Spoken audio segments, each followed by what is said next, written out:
Today we're going to be reading Tomas and the Library Lady, written by Pat Mora and illustrated by Raul Caron. This is the winner of the Tomas Rivera Mexican-American Children's Book Award.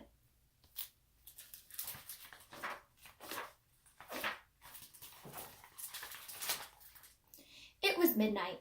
The light of the full moon followed the tired old car. Tomas was tired too, hot and tired. He missed his own bed in his own house in Texas. Tomas was on his way to Iowa again with his family. His mother and father were farm workers. They picked fruit and vegetables for Texas farmers in the winter and for Iowa farmers in the summer.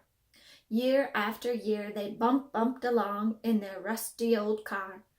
"Mama," whispered Tomas, "if I had a glass of cold water, I would drink it in large gulps. I would suck the ice. I would pour the last drops of water over my face." Tomas was glad when the car finally stopped. He helped his grandfather, Papa Grande, climb down. Tomas said, "Buenos noches," good night, to Papa, Mama, Papa Grande, and to his little brother Enrique.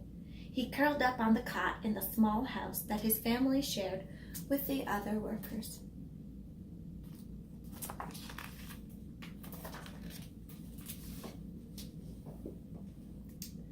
Early the next morning, Mama and Papa went out to pick corn in the green fields. All day they worked in the hot sun. Tomas and Enrique carried water to them. Then the boys played with a ball Mama had sewn from an old teddy bear.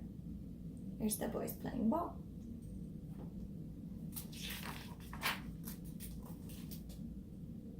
When they got hot, they sat under a tree with Papa Grande. "Tell us the story about the man in the forest," said Tomas. Tomas liked to listen to Papa Grande tell stories in Spanish. Papa Grande was the best storyteller in the family. "En un tiempo pasada," Papa Grande began. "Once upon a time, on a windy night, a man was riding a horse through a forest. The wind was howling, whoo, and the leaves were blowing, whoosh, whoosh. All of a sudden, something grabbed the man. He couldn't move. He was too scared to look around. All night long, he wanted to ride away, but he couldn't. How the wind howled, whoo, how the leaves blew, how his teeth chattered. Finally, the sun came up. Slowly, the man turned around. And who do you think was holding him?" Tomas smiled and said, "A thorny tree." Papa Grande laughed. "Tomas, you know all my stories," he said. "There are many more in the library. You are big enough to go by yourself. Then you can teach us new stories."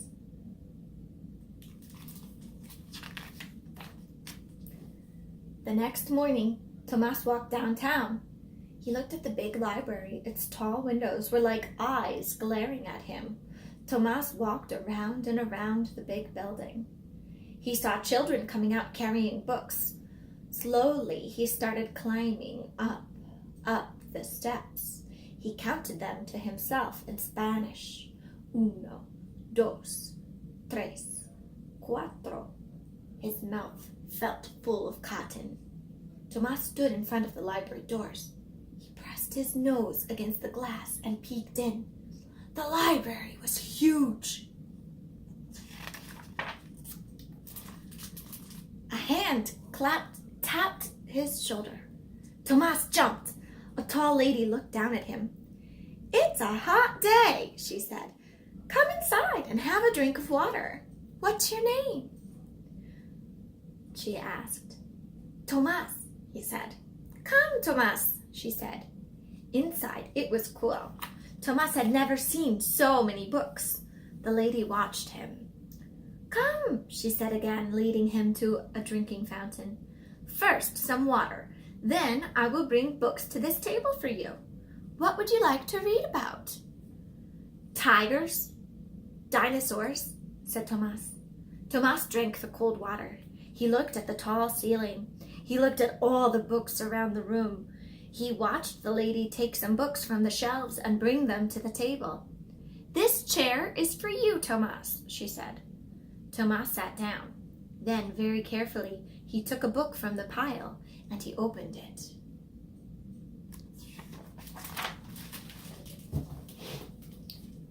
Tomas saw dinosaurs bending their long necks to lap shiny water. He heard the cries of a wild snake bird. He felt the warm neck of the dinosaur as he held on tight for a ride. Tomas forgot about the library lady. He forgot about Iowa and Texas.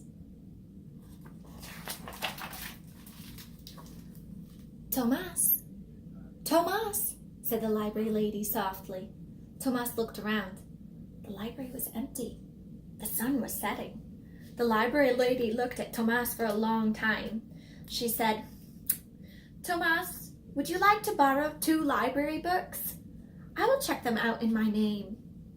Tomas walked out of the library carrying his books. He ran home, eager to show the new stories to his family.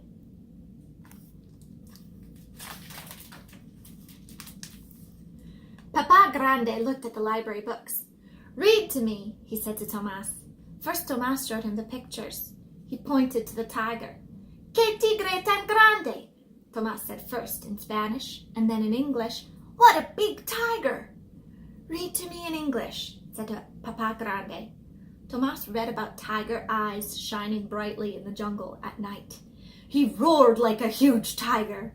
Papa, Mama, and Enrique laughed. They came and sat near to him to hear his story. Some days, Tomas went with his parents to the town dump. They looked for pieces of iron to sell. Enrique looked for toys. Tomas looked for books. He would put the books in the sun to bake away the smell. All summer, whenever he could, Tomas went to the library. The library lady would say, "First a drink of water, and then some new books, Tomas." On quiet days, the library lady said, "Come to my desk and read to me, Tomas." Then she would say, "Please, teach me some new words in Spanish." Tomas would smile. He liked being the teacher. The library lady pointed to a book. "Book is libro," said Tomas. "Libro," said the library lady. "Pájaro," said Tomas, flapping his arms. The library lady laughed. "Bird," she said. On days when the library was busy, Tomas read to himself. He'd look at the pictures for a long time. He smelled the smoke at an Indian camp. He rode a black horse across a hot, dusty desert. And in the evenings, he would read the stories to Mama, Papa, Papa Grande, and Enrique.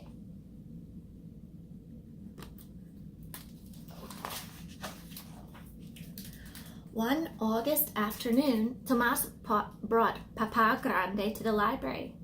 The library lady said, "Buenas tardes, señor." Tomas smiled. He had taught the library lady how to say, "Good afternoon, sir," in Spanish. "Buenas tardes, señora," Papa Grande replied. Softly, Tomas said, "I have a sad word to teach you today.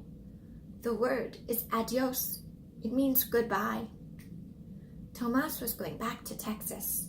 He would miss this quiet place, the cool water, the many books. He would miss the library lady. "My mother sent this to thank you," said Tomas, handing her a small package. "It is pan dulce, sweet bread.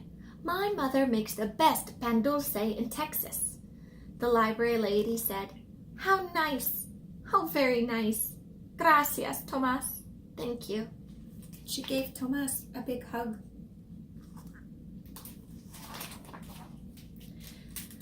That night, bumping along again in the tired old car, Tomas held a shiny new book, a present from the library lady.